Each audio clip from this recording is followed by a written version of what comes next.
Ramon Foster Show, brought to you by the Get-Go Cafe and Market, where they're open for business 24/7, serving hot, fresh food.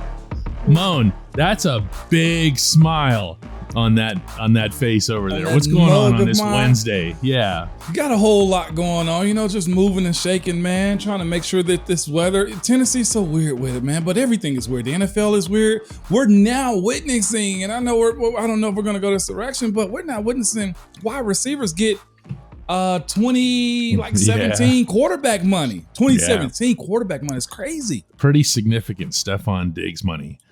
4 years, $104 million extension. And even that's not the punchline. It's a $70 million guarantee for a wide receiver with the intent, with the stated intent from both parties to have him retire in Buffalo. Now, this is one of those classic things, Moan, that when it happens, the fans are all, yeah. And the owners are going to say, no, this has nothing to do with us begging for a stadium right now. Nothing at all. We're not doing this just to illustrate some kind of faux commitment. Right. And you want to hear I don't think it's going to set a precedent. Let's put it that way. Well, as far as the new stadium?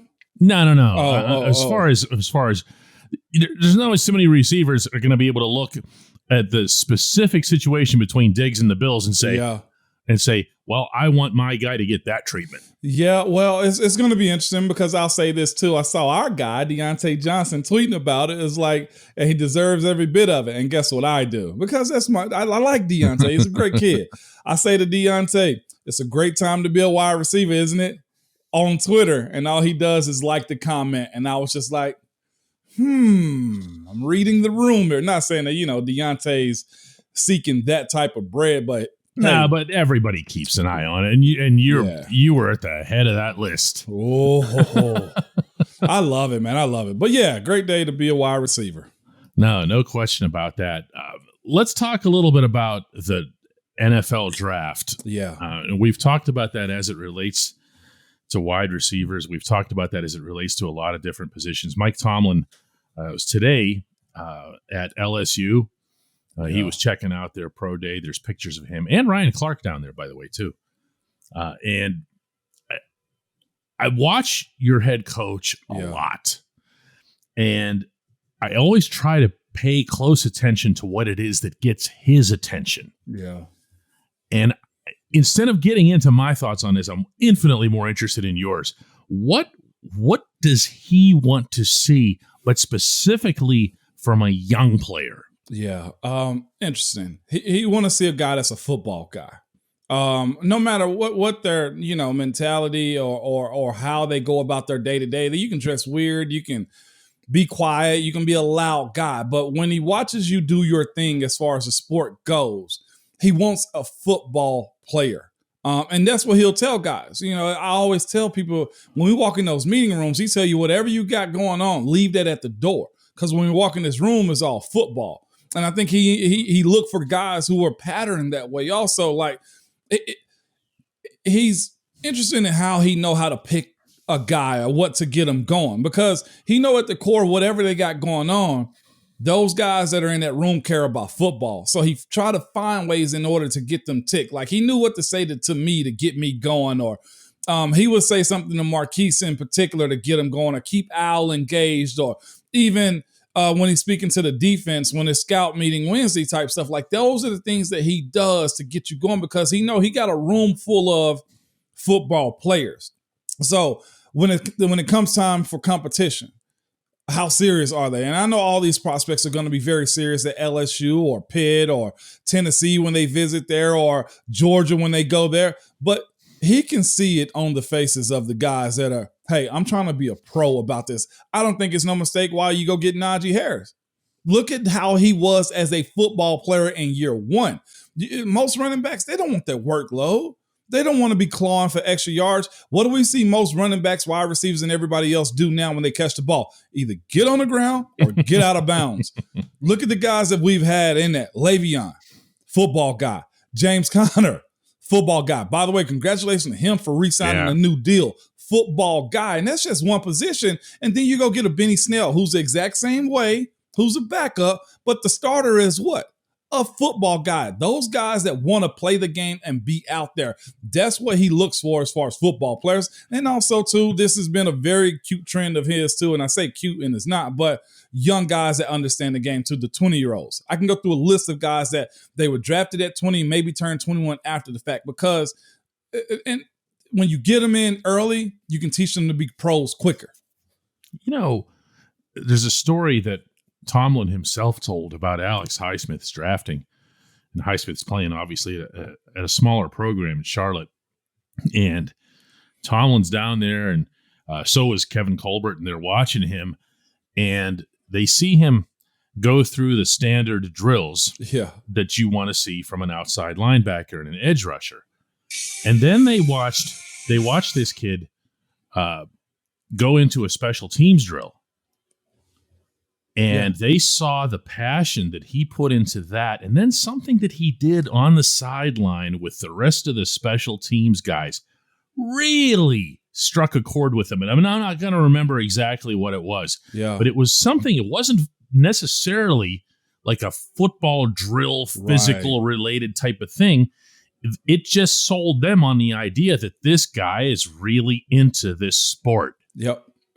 And it goes the same way. Just look at the lineage of guys we've had. I know we spoke about this a little bit, though, but case in point, Lawrence Timmons.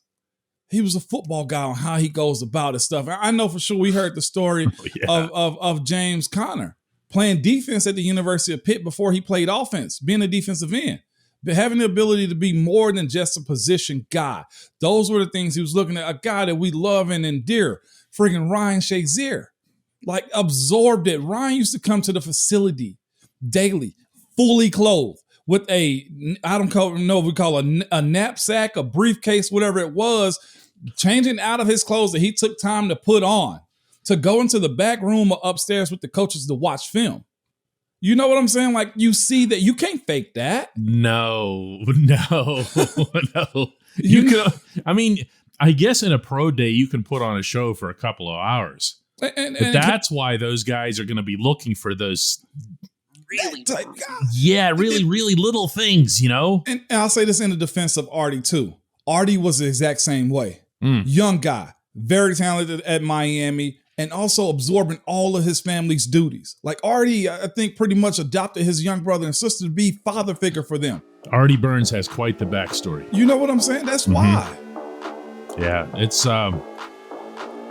so much that goes into this process. It's amazing. When we come back, we're gonna talk a little bit more football. What a coincidence, huh?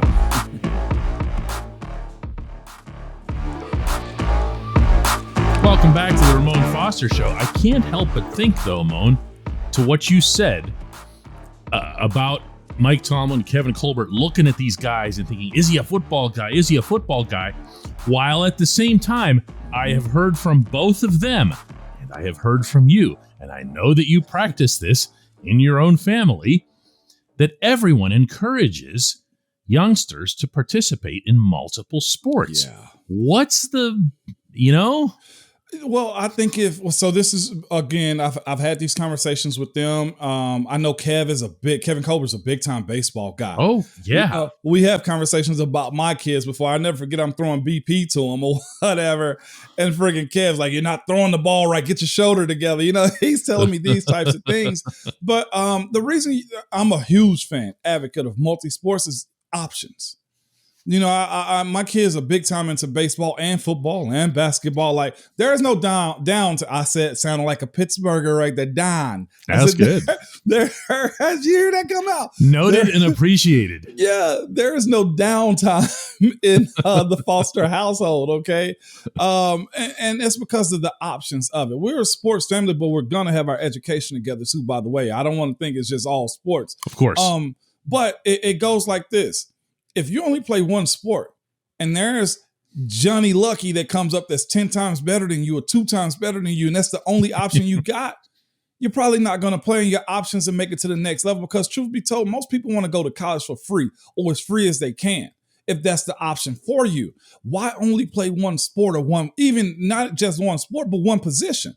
Why not move around the baseball diamond if you have to? If you're playing, see what's there. And truth be told, I know like the football has grown a good bit too.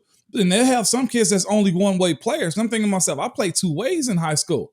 Like that's the way of the land in order for you to be productive and get on the field. And we use the old credo on the football team with the Steelers: the more you can do, well, the longer you stay around in your earlier years.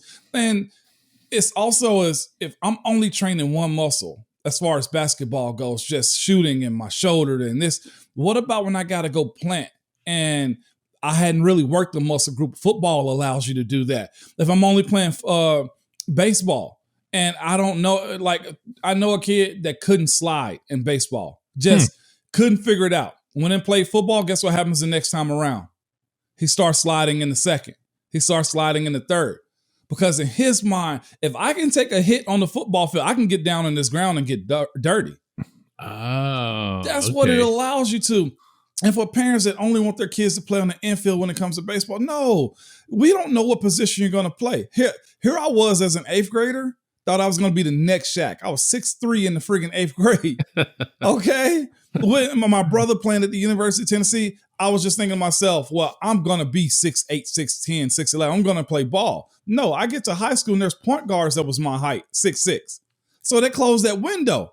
I kept my options open with football and I did track. Also, it's more options for you. You get an opportunity also to not have downtime and get in trouble. And you don't want to get bored with a sport either, because that's what I feel like happens these days more often. Parents put their kids into one sport and they do that sport all the time. How many times are you going to get bored of going to hit BP? Or how many times you want to do football drills all day long? Like, no, you got to switch it up. And you also got to give the body rest. And I say specifically baseball because we're in it right now with our kids. But like the shoulders need time to rest around late November, December. Like it's a part of one option. It's a part of also showing that you're athletic enough to transition from one sport to another. And truth be told, it just gives you ability to be out and active. That's the part that I love. And I know they love about multi-sport kids. And it's this too. It goes to show if a kid can handle a workload, if they're able to transition from one sport to the other and be competent in it too. Yeah. And then ultimately, though, that kid has to show Mike Tomlin and Kevin Colbert that he loves football. You want to hear one of the biggest conversations we had in the locker room? Is Brett Kiesel was a stud on the basketball court. Nice. And Ben. Like, Kiesel could just grab the ball, go up and just dunk it like it was nothing. You know what I'm saying? Like, that was him. Or watching young guys at camp just friggin' explode. Like, Shea Zier could just throw the ball into the rim. Yeah. Like, coaches see that and just shake their heads, go, look at that athlete. You know what I'm saying? Yeah, no, I do. I was there when Sidney Crosby hit a home run out of PNC Park, and you're like in a batting practice, and it's like, you did what? Yeah. We see it from all the greatest athletes. Ben was actually over there taking BP just a couple months ago in a cage, and he played at college level, Miami, Ohio, and his swing was just so flowing. It was just riding a bike. It was just so. After 18 years, are you kidding me? When we come back, let's do a little bit of a Hey Mon thing. Welcome back to the Ramon Foster Show, and it's always time in the third segment for Hey Mon. And today's comes from BP from Wilkinsburg, who says, Hey Mon, DK has previously mentioned that Coach T is so engrossed in his work that he probably doesn't know who he is. Meaning DK. I tend to doubt that, as I think Coach T knows the names of all the good reporters. My question, since you talked to Coach T, have you informed him of your promising career opportunity with DK and what you're doing now? And do you think Coach T knows who DK is? Hang on a second. I got to clear the air here. I wrote that facetiously. I've covered the man for 15 years. I've met his family. I've sat with him in informal settings. I'd like to think in all that time he's at least taken a stab at my name. But go ahead, Mon. No, he does, man. Absolutely. He knows who DK is, man. And that's the thing about him. He's a very personable guy. when it comes down to relationships and friendships and getting to know people. He's good at that. Me, myself, you got to tell me your name like with certain stuff. Well, I'll know of a person more than anything. But you got to think he's one of the CEOs of the Steelers when it comes down to what happens on a day-to-day. And if I'm not mistaken, they get briefed on a lot of stuff from Bird about who's wrote what or who said something. So whether good or bad, he knows what's going on. Like when I tell people that guy, Coach Tomlin, that man, Coach Tomlin, is very in tune to what Pittsburgh is, and not just in the city, but out of the city. And he checks in on his guys, and we can contact him. I texted him the other night asking for a parent's number of a coach that played in the league. I had something to ask him, and he's right back at you with a text. So it's not as if he's out of touch with what's going on. Media types, you got to be friendly with him, and he tell us that. Yeah. They write your story. Yeah, the thing with him that I think might throw some people off, including BP, and again, also the joke that I made, is that when you hear him in press conferences, he will not use a reporter's name. And that varies from coach to coach, manager to manager. And you'll hear, for example, the Pirates manager, Derek Shelton, will constantly use everybody's name. And you'll hear it in the press conference. The Penguins coach, Mike Sullivan, again, as personable a guy as you could possibly, never uses him. He keeps it really, really, he's giving answers that he knows are going out to the public. And those answers aren't necessarily enhanced by hearing the reporter's name. You know what I'm saying? Yeah, no, exactly. And this is the thing, too. Coach T is simply doing the job, as I use one of his cliches. When it comes to do pressers like this or do public speaking, like from Missy all the way up or down the line, he's going to know who you are. And if not, he's going to gather some information about you to get to know you. So, and guys are the exact same way too. It might take us a little bit longer because we're seeing guys come in and out of the locker room sometimes, but guys like DK, are known not just to him, but around the building. So, the media relationship is very important. Coach T also is one of those guys that for the NFL, he does the PR for saying how important it is for you to get to know your local media. And he put a stress on guys that are local in the industry because the run-ins are daily. Now, one thing that we won't forget, those of us who cover the Steelers on a regular basis, is that whenever we finally started getting active again, in the pandemic, and it was Zoom calls and so forth.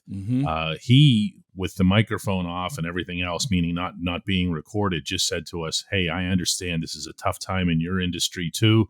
I'm going to make every effort that I can as the head coach of the Steelers to accommodate your needs and to make sure that." And we're sitting there going like really? That was actually a pretty cool thing, and that's. I can see the perception that BP has, and also from the fact that the coach will not exactly mince words when he doesn't like your question and he doesn't agree with your concept, and they see that as acrimony or whatever else. It's all just professional. Our job is to ask questions. His is to answer them. That's it. And also, his job is also to protect the team too. When he gets asked a crazy question. Yeah, exactly. Not crazy. Somebody's looking for a hard answer. No, we'll ask some dumb questions. I've done it too, believe me. Let's do this again tomorrow, my man. I'm with it if you are, DK. All right, Mon.